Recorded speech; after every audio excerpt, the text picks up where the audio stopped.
Hey guys, welcome back to One Shot Reviews. Now, this month we're going to be reviewing a movie called A Bay of Blood from 1971. Now, it was made by, the master of Italian horror, some would say, Mario Bava. He was kind of like the forefather of all these great future directors to come out of Italy.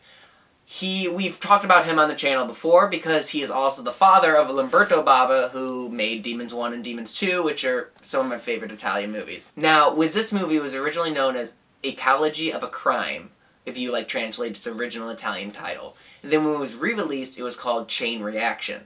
Now, it also went under the titles Carnage, Bloodbath, and Twitch of the Death Nerve.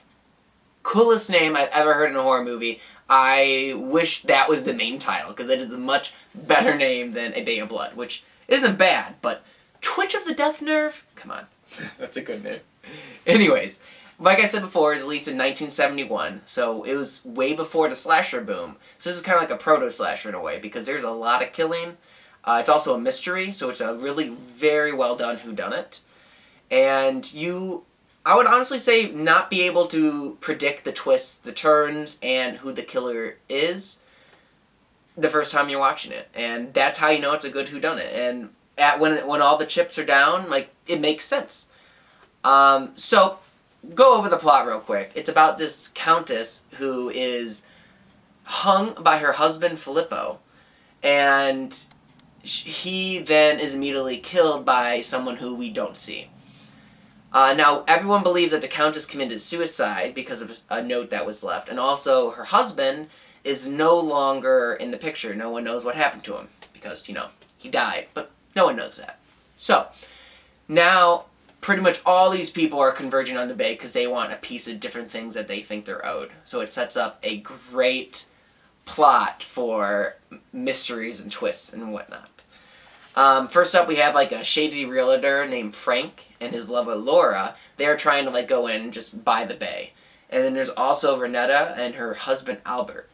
Now, Renetta is the daughter of Filippo, so she's coming, one, to figure out what happened to her husband. What happened to her father, but also wants to kind of get her piece of the fortune and whatnot. There's also Paul and his wife Anna, who they live on the grounds, but they're not really a part of all this money-grabbing thing going on, or are they? You don't know.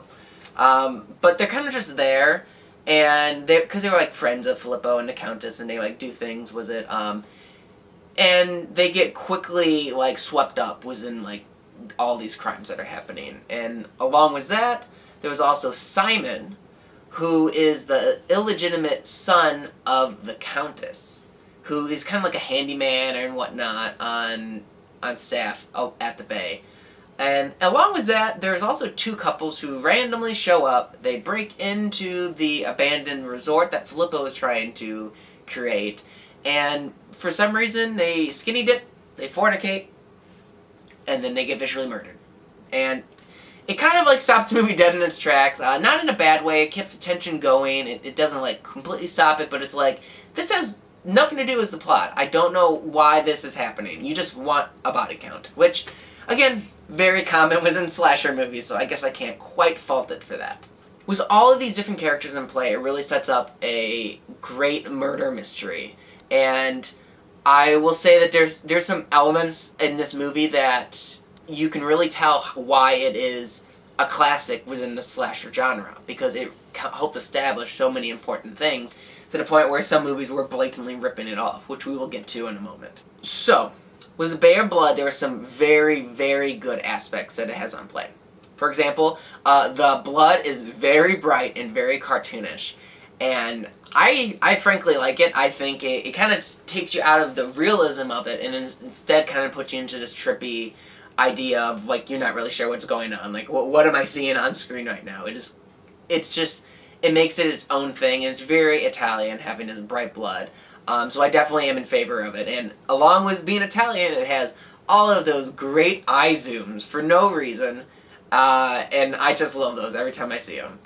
Other things that were pretty good in the movie is the music kind of gives you this anxiety-inducing quality to it, which I mean in a good way, because it kind of keeps you on edge of your seat, kind of ooh, where's this gonna go? Like, this is pumping me up. And then there are other times where it's like pumping you up and then just stops when like a kill's happening, and it's like, oh, that's high quality movie making right there. Now, along with that, there are also just some great kills. There's two that I think are noteworthy. Is a machete to the face, and also a couple gets skewered on their bed by like a pike while they were making love. So never do that in a slasher movie. This is where it came from. And as you might know, with those two kills I just mentioned, they were actually copied almost shot for shot in different Friday the 13th movies. So this movie is so good that like one of the biggest names in slasher history thought that they should blatantly copy it. So I think that is definitely noteworthy upon itself.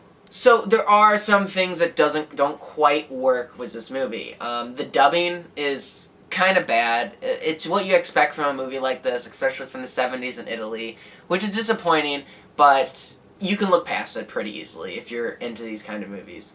Also, along with that, sometimes it gets very slow and sluggish in parts, which is also disappointing. Other times it's like quick and like die, die, die, which kind of throws you for a loop, but again, I still enjoy it. Also, I think they spend too much time on the couples, and it kind of feels like it came out of nowhere, because when those two couples show up on screen, they're just there to die, and you know that, but it takes a while for them to die, and then the movie goes back to its normal plot. So it kind of takes you out of it, and also by around like the 40-minute mark, you're kind of wondering like, okay, what's going on? I don't understand the plot. Now, with that being said, if you are paying attention, you can pick up on tiny clues over like who might be responsible for what, which is a sign of a good whodunit, where it doesn't explicitly show you some things, but it gives you ideas, and with those ideas you can form your own conclusions. But I would say the biggest detractor from this movie is its ending. I won't say what it is, but I personally find the very ending as haphazard. It comes out of nowhere, it's done very poorly, and I just don't get it. I feel like it was a bad ending, which, again, is one of the most important things in any kind of movie, is an ending, because that's what you remember when you walk out of theater. Now, with that said, it has enough good stuff before that ending to really make this a classic. In conclusion, when I first watched this movie, I did not like A Bay of Blood. I couldn't get into it, and I didn't want to review it. But I decided to give it a second chance, a second viewing, and if you're paying attention to what you're watching, and like picking up on these little things, it's a very good movie. I completely changed my tone about it. It is very slow, but I still think that it kind of keeps a small momentum going to the point where it just eventually just explodes, and all this stuff is going on, and it's entertaining to watch. You can pick up on the mystery that's going on if you're paying attention, and also I really love the kills in this movie. They're all done very well. It's clearly done by a master of the craft, and it is probably one of the best whodunits that's ever been made. And it's a very important slasher milestone that helped lead us to movies such as Texas Chainsaw Massacre, Halloween, and especially Friday the 13th. So I would definitely recommend this movie. If you are a fan of slasher movies, it's a must-see. Just make sure you're paying attention to it and let the plot take you away, and you won't regret it, I promise. So, that kind of leads us to the end of this review. Again, comment below if you have any ideas of other movies you want me to review. If not, I'm just going to pick my other oddball choices out there. There's plenty of horror movies to choose from, so don't feel obligated to the one person watching this. But again, thank you for watching, and comment, subscribe. I think YouTubers are supposed to say that. And have a good day.